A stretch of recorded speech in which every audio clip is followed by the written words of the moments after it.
ஓம் நம சிவாய. இன்னைக்கு என்ன கதை நம்ம கேட்க போறோம்னா, வினை விதைத்தவன் வினை அறுப்பான். நல்ல செயல்களை செய்தோன்னா நமக்கு நன்மை மட்டுமே விளையும். அதே மாதிரி நம்ம நன்மைக்கு எதிர்மறையாக செய்யக்கூடிய விஷயங்களுக்கு நமக்கும் அதுக்கேற்ற பலன்தான் கிடைக்கும். அதை சொல்லக்கூடிய ஒரு கதை தான் இன்றைக்கி நம்ம கேட்க போகிறோம். முன்னொரு காலத்தில் காட்டுப்பகுதியில் ஒரு மகரிஷி ஆழ்ந்த தவத்தில் அமர்ந்திருந்தாராம். அந்த ஆழ்ந்த தவம் புரிஞ்சனால அவர் கண்களை கூட திறக்க மாட்டாராம். அந்த தவத்தின் போது என்ன பண்ணுவாராம், ஒரு நாளைக்கு ஒரு தடவை மட்டும் கையை நீட்டுவாராம். அப்போ அங்கே இருக்கக்கூடிய மக்கள் பக்தர்கள் யார் என்ன கையில் வைத்தாலும் அதை என்னென்ன கண்களை திறந்து பார்க்காம அப்படியே சாப்பிட்டுருவாராம், அதாவது முழுங்கிடுவார். இதே மாதிரி டெய்லியும் நடந்துட்டு இருந்ததான். முனிவர் தினமும் ஒரு தடவை கையை நீட்டுவார். அங்கே இருக்கக்கூடிய பக்தர்கள் அதுக்கப்புறம் மக்கள்லாம் பழங்கள், அதுக்கப்புறம் அப்பம், அது மாதிரி சாப்பிடக்கூடிய உணவுப் பொருளை அவரோட கைகளில் வைப்பாங்க. அதை அவர் அப்படியே முழுங்கிடுவார். இப்படி மகரிஷிக்கு அதை கொடுக்கறனால புண்ணியம் சேரும் அப்படின்றது அந்த பக்தர்களோட மக்களோட ஒரு நம்பிக்கை. இது மாதிரி தினந்தோறும் நடந்துட்டு இருக்கிறப்ப ஒரு நாள் என்ன ஆச்சு, அந்த நாட்டோட ராஜா வேட்டைக்கு குதிரையில போறாரு. அன்னைக்குன்னு பக்தர்கள் யாருமே மகரிஷிக்கு உணவளிக்கிறதுக்காக வரல. அந்த நேரம் பார்த்து மகரிஷி கையை நீட்டிடுறாரு. உடனே என்ன பண்றாரு, மன்னனுக்கு ஒரு விபரீதமான ஒரு எண்ணம் வந்துருச்சு. என்னன்னா, கிண்டல் பண்ணணும், இவரை பரிகாசம் பண்ணணும், இவரை எப்படியாவது கண்ணை திறக்க வைக்கணும் அப்படின்னு சொல்லி ஒரு கேலி பண்ணணும். அந்த மாதிரிலாம் ஒரு எண்ணம் வந்தனால என்ன ஆச்சுன்னா, குதிரைக்கு வைக்கப்பட்ட அந்த தாவரம் இருக்கும் இல்லையா, செடி, அதெல்லாம் அந்த குதிரைக்கு உணவா இருக்கக்கூடிய அந்த செடியை நல்லா சுருட்டி அவரோட கையில வச்சிடறாராம். அதை மகரிஷி பார்த்து கைகளை நீட்டினோடனே அவர் வைக்கிறாரு. அதை என்ன ஏதுன்னு பார்க்காம அதையும் அவர் அப்படியே முழுங்கிடுறாராம். அவர் அது முழுங்கினோடனே இவருக்கு அப்படி ஒரு சிரிப்பு, அவ்வளோ சத்தமாக காட்டே அதிர்ற அளவுக்கு என்னவோ பெரிய ஒரு செயலை செய்த மாதிரி அவருக்கு அப்படி ஒரு சந்தோஷம். சிரிச்சுக்கிட்டே திருப்பி தன்னோட அரண்மனைக்கு வந்துட்டாராம். மறுநாள் ஆகுது. அந்த மன்னரோட நலம் விரும்பியான ஒரு முனிவர் மன்னரை பார்க்க வராரு.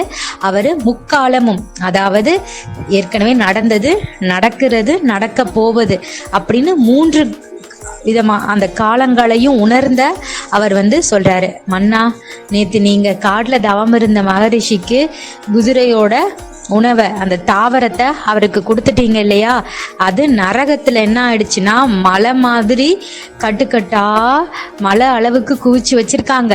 நீங்க நரகம் வந்ததுக்கு அப்புறம் உங்களுக்கு தான் அதை உணவா வைப்பாங்க. அதனால அதுக்கு தயாரா இருக்குமன்னா பார்த்து இருந்துக்கோங்க, அதை சாப்பிட்றதுக்கு தயாரா இருந்துக்கோங்கன்னு சொல்லிட்டு அவர் கிளம்பிட்டாராம். இதை கேட்டவுடனே மன்னனுக்கு நடுங்கிட்டாரு. அடடா, நம்ம விளையாட்டா செய்தோம், இப்படி ஒரு பெரிய தவறை ஒரு பாவத்தை செய்துட்டோமே அப்படின்னு மனசு ரொம்ப வருந்த ஆரம்பிச்சிட்டாரு. அதுல இருந்து தன்னோட தான தர்மங்கள் எல்லாம் செய்து தன்னோட பாவ கணக்கை எப்படியாவது குறைக்கணும்னு முடிவெடுக்கிறாரு. அரண்மனையில இருக்கக்கூடிய அந்த நந்தவனத்துல ஒரு குடில் அமைத்து அங்கேயே அவர் தங்குறாரு. அரண்மனை மாதிரி இருக்கக்கூடிய ஆடம்பர வாழ்க்கையில இருக்கக்கூடிய சுகத்தை மறந்து ஒரு சாதாரண வாழ்க்கையில வாழணும்னு அந்த குடில்ல தங்குறாரு. அப்ப அந்த முனிவர்கிட்ட போய், ஐயா, நான் தெரியாம மன்னிப்பு தவறு செய்துட்டேன், அதுக்கு மன்னிப்பு அவர்கிட்ட கேட்கணும். ஆனா அந்த மகரிஷி ஆழ்ந்த தவத்துல இருக்காரு. இப்ப இந்த பாவ கணக்கை ஒரு குறைக்கணும்னா நான் என்ன பண்ணணும், நான் என் தவற உணர்ந்துட்டேன் அப்படின்னு அவர் சொன்னாராம்.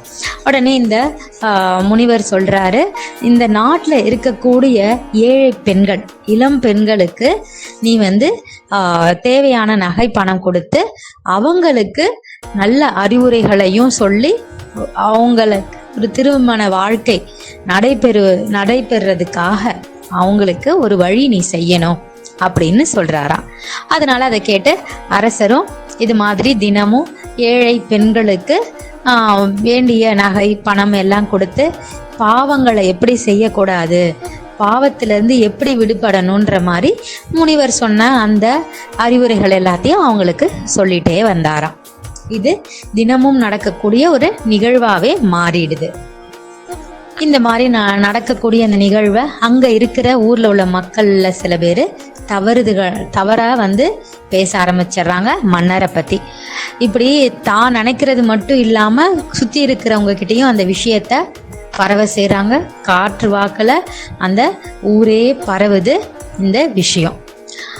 ஒரு நாள் என்ன ஆகுது, நியாய தர்மப்படி நேர்மையா வாழக்கூடிய ஒரு பெண் என்ன பண்றாங்க, அவங்களோட கணவரோட, அதுவும் பார்வை தெரியாத கணவரோட அந்த அரசனின் அந்த குடிலுக்கு முன்னாடி போய் நிக்கிறாங்க, யாசகம் கேட்குறாங்க. அப்ப அந்த கணவன் கேட்குறாரு, நீ யார் வீட்டு முன்னாடி இப்ப நிக்கிற அப்படின்னு கேட்டாராம். உடனே இவங்க சொன்னாங்க, அரசன் இருக்கக்கூடிய அந்த குடில் முன்னாடி தாங்க இருக்கேன் அப்படின்னு பதில் சொல்றாங்க. உடனே கணவனுக்கு பயங்கர கோவம் வந்துடுறது. ஓ, அந்த தானம் கொடுக்கறேன்னு சொல்லி பெண்களை தவறா பயன்படுத்துறானே, அவன் வீட்டு முன்னாடியா போய் நிக்கிற, அவன்கிட்டயா நீ யாசகம் கேட்கிற அப்படின்னு அப்படி சொல்லி முடிக்கிறதுக்குள்ளேயே ஓடி அந்த பெண்மணி தன்னோட கணவரோட வாயை மூடுறாங்களாம். வாயை மூடிட்டு சொல்றாங்களாம், மெதுவா தன்னோட கணவன் காதுல சொல்றாங்க, சுவாமி, என்னோட நியாயத்து தர்ம வாழ்க்கையினால எனக்கு 3 காலங்களையும் அறியக்கூடிய உணரக்கூடிய ஒரு சக்தி இருக்குன்னு உங்களுக்கு தெரியும். அதுல நான் உணர்ந்ததை இப்ப நான் உங்களுக்கு சொல்றேன். நம்ம மன்னர் என்ன பண்ணாருன்னா, காட்டுல கடும் தவம் செய்யக்கூடிய மகரிஷிக்கு குதிரைக்கு இருந்த அந்த தாவர உணவை அவருக்கு கொடுத்துட்டாரு. அது நம்ம மனிதர்கள் சாப்பிட மாட்டோம், குதிரை மட்டும் சாப்பிடக்கூடிய அந்த தாவர உணவை அப்படியே அவருக்கு அந்த செடியை கொடுத்துட்டாரு. அது என்ன ஆயிடுச்சுன்னா, நரகத்துல கட்டுக்கட்டா அவருக்கு கொடுத்த கொஞ்சம் பல கட்டுகளா அங்க மலை மாதிரி அடுக்கி வச்சிருக்கு நரகத்துல. எதுக்காகனா, இவர் நரகம் போன உடனே சாப்பிட்றதுக்காக. அதனால இந்த பாவத்தை நீ குறைச்சாதான் உனக்கு அங்க நரகத்துல விதிக்கப்பட்ட அந்த தண்டனை குறையும். அதுக்கு நீ செய்யறதுல சிறந்த ஒரு தானம்னா, இங்க இருக்கக்கூடிய, அதாவது நாட்டுல இருக்கக்கூடிய கன்னி பெண்களுக்கு, இளம் பெண்களுக்கு தான தர்மம் செய்து அவங்களுக்கு நல்ல போதனைகளை சொல்லி இந்த கன்னியருக்கு திருமணம் ஆகக்கூடிய ஒரு நல்ல வழியை நீ காட்டணும் அப்படின்னு சொல்லி அந்த முனிவர் சொன்னாரு. அதனாலதான் இவரும் அதையவே செய்துட்டு வராரு தினமும். அதை பத்தி சரியா தெரியாம மக்கள் எல்லாரும் அவரை பத்தி பேச பேச பேச மேல இருக்க ஒரு அடுக்கும் என்ன ஆயிடுச்சான், அதாவது ஒரு கட்டு அவருக்கு நரகத்துல குவிக்கப்பட்ட அந்த மலை மாதிரி இருந்தது இல்லையா அந்த தாவரம், அந்த கட்டுல இருக்க ஒரு கட்டும் யாரெல்லாம் பேசுறாங்களோ அவங்களோட பாவ கணக்குல அந்த ஒரு கட்டு போயிடுச்சு. கடைசியா ஒரு கட்டு தாங்க இருந்தது. அதையும் இப்ப நீங்க தெரியாம அவரை பத்தி பேசி அந்த கட்டை நீங்க எடுத்துக்கிட்டீங்க அப்படின்னு சொல்லி அந்த தாய் சொன்னாங்களாம். அதை கேட்ட அவங்களோட கணவர் அப்படியே அதிர்ச்சியில உறைந்து போய் நின்னுட்டாராம். தவறு செய்யறவங்க திருந்த எடுக்கக்கூடிய முயற்சியை விமர்சிக்க வேண்டாங்க. அவங்க அதே மாதிரி அவங்க தவறா ஏதாவது செய்தாலோ இல்லை அவங்கள தவறா விமர்சித்தாலோ அதை நம்ம மற்றவங்க கிட்ட பரப்ப வேண்டாம். ஏன்னா அப்படி பரப்பும் போது அது என்ன ஆகுது அப்படின்னா, அவங்களோட பாவங்களை நம்ம கொஞ்சம் குடி எனக்கு அப்படின்னு நம்மளே கேட்டு வாங்கிக்கிற மாதிரி. அது தவறு செய்தவங்க திருந்த எடுக்கக்கூடிய முயற்சியை நம்ம விமர்சிக்க வேண்டாம். அவங்கள தவறா நம்ம விமர்சித்தோம், அவங்கள பத்தி தவறா சொன்னோம், பேசணும் அப்படின்னா அவங்க செய்த அந்த பாவங்களை நாமளும் பங்கு போட்டுக்கொள்ற மாதிரி நிலைமைக்கு வந்துடுவோம். உண்மை என்னன்னு தெரியாம அதை பற்றி நம்ம வம்பு பேசிக்கிட்டு நம்ம மற்றவங்க கிட்ட அதை சொல்லி அந்த பாவத்தை பங்கு போட்டுக்க வேண்டாம். அந்த தவறை நம்ம எப்பயுமே செய்யாமல் இருக்கிறது நல்லது. ஏன்னா நம்ம செய்த பாவத்தையே சுமக்கிறதுக்கு இந்த ஒரு பிறவி போதுமான்னு தெரியாது. பாவம்னா நம்ம ஒருத்தருக்கு ஒரு ஜீவனுக்கு தவறு செய்கிறோம் அப்படின்றது மட்டும் பாவம் இல்லை. நம்ம நீர்நிலைகளை அழிக்கிறோம், அதில் கொண்டு போய் குப்பையை போடுறோம், பூமி தாயை நம்ம மாசுபடுத்துகிறோம், இதுவுமே ஒரு பாவம் தான். அதே மாதிரி தவறு செய்கிறது கண்மாடி தவறு நடந்தாலும் அதை கேட்கறதுக்கு நமக்கு ஒரு பயம் இருக்குது. அது ப்ராக்டிக்கலாக உண்மைனாலும் ஆனால் அந்த தவறை நம்ம செய்கிறோம். அந்த தப்பை தட்டி கேட்க முடியல. இப்படிலாம் இவ்வளவு பாவங்கள் நடந்து செஞ்சிட்டு இருக்கோம். அது தவிர இதை வேற நம்ம ஏன் வாங்கிக்கணும், அடுத்தவங்களோட பாவத்தை நம்ம ஏன் வாங்கிக்கணும் அப்படின்னும் அந்த தாய் சொல்றாங்க கணவர்கிட்ட. உண்மைதானங்க, எவ்வளவு ஒரு அற்புதமான விஷயம் இல்லை? அதே மாதிரி இதுல ஏன் அந்த கன்னி பெண்களுக்கு திருமணம் அப்படின்னா, என்னை பொறுத்த வரைக்குங்க, ஒரு குழந்தை வளர்றதுக்கு அந்த குடும்பம், தாய் தந்தை பெற்றோர்கள் ரொம்ப முக்கியம், நான் இல்லைன்னு சொல்லலை. ஆனால் அதில் தாயோட பங்கு கொஞ்சம் அதிகமாக தாங்க இருக்கு. அதனால தான் ஒரு பழமொழின்னே சொல்லுவாங்க, என்னன்னா, எந்த குழந்தையும் நல்ல குழந்தையே மண்ணில் பிறக்கையிலே அவன் நல்லவனாவதும் தீயவனாவதும் அன்னையின் வளர்ப்பினிலே. இதனால கணவருக்கு கம்மி, அதாவது தந்தைக்கு கம்மி, தாய் அதிகம் அப்படி சொல்லலைங்க. ஒரு குழந்தை வளரணும், நம்ம ஒரு வாழ்க்கை நடத்தணும் அப்படின்னா நம்மளோட வேலைகளை அந்த குடும்பத்துல இருக்கிறவங்க பிரிச்சு, இந்த வேலையை நம்ம பார்த்து இந்த வேலையை இன்னொருத்தவங்க பார்த்துக்கணும் அப்படின்னு பகிர்ந்து நம்ம செய்கிறோம். இதில் யாருமே அதிகம், யாருமே குறைவுன்றதே கிடையாது, எல்லாருமே சரிசமம்.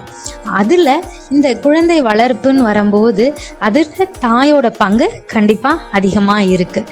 எதுக்காக குழந்தை அப்படின்னு சொல்கிறோம் அப்படின்னா, இந்த சமூகத்தில் இருக்கக்கூடிய எல்லா மனிதர்களும் 100 வயசுக்கு மேலேயோ 150 வயசோ எந்த வயசுக்கு வாழ்ந்தாலும் அவங்க இந்த உலகத்துல வாழ ஆரம்பித்தது ஒரு குழந்தையாதான், நம்ம எல்லாருமே. அப்படின்னும் போது குழந்தையா இருக்கும் போதே நல்ல விஷயங்களை, நல்ல எண்ணங்களை, நல்ல செயல்களை அவங்களுக்கு சொல்லி கொடுத்தோம் அப்படின்னா கண்டிப்பா நாளைய சமூகம் நல்லதாதாங்க நடக்கும்.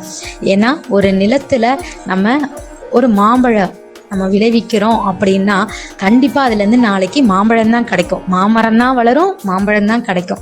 அதே மாதிரி தான் நம்ம நல்ல விஷயங்களை நம்ம போட்டு அந்த குழந்தைகளுக்கு வளர்க்கும் போது அந்த குழந்தைகள் நல்ல குழந்தையாக தான் வரும்.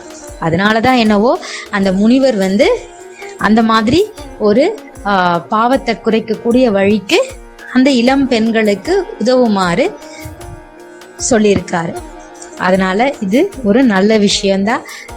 இந்த கதையிலேருந்து நம்ம என்ன தெரிஞ்சுக்கலாம் அப்படின்னா, எதையும் தெரியாமலோ இல்லை தெரிஞ்சா கூட யாரை பற்றியும் நம்ம தவறா இன்னொருத்தவங்க கிட்ட போய் சொல்லாமல் இருக்கலாம். ஏன்னா நமக்கு எதுவும் தெரியாது, மேபி அவங்க செய்தது தவறாக இருந்தாலும் நாளைக்கு அவங்க திருந்திட்டாங்கன்றதை நம்ம உணர்ந்தாலும் நம்ம போய் ஒரு 10 பேர்ட்ட சொல்லியிருப்போம். அந்த 10 பேர்ட்ட கூட நம்ம போய் சொல்லிடுவோம் இல்லைங்க எனக்கு தெரியாமல் சொன்னேன், அவங்க மாறிட்டாங்கன்னு. ஆனால் அவங்க அடுத்த 10 பேர்ட்ட சொல்லுவாங்களா? நம்ம சொன்னால் அந்த 10 பேர்ட்டையும் நம்ம 2 பேர்ட்ட சண்டை போட்டிருப்போம், 2 பேர்ட்ட பேசக்கூடிய வாய்ப்பு இருந்திருக்காது. அவங்க வேற இடத்துக்கு போயிருப்பாங்க, நம்ம வேற இடத்துல இருப்போம். அதனால முடிஞ்ச அளவு யாரை பற்றியும் நம்ம தவறா, அதுவும் அவங்களுக்கு பின்னாடி பேசாமல் இருக்க முயற்சி பண்ணுவோம். நம்ம டெய்லி அது முயற்சி பண்ண ஒரு நாள் அது நம்ம பழக்கமாகவே மாறிடுங்க. நன்றி. ஓம் நம சிவாய.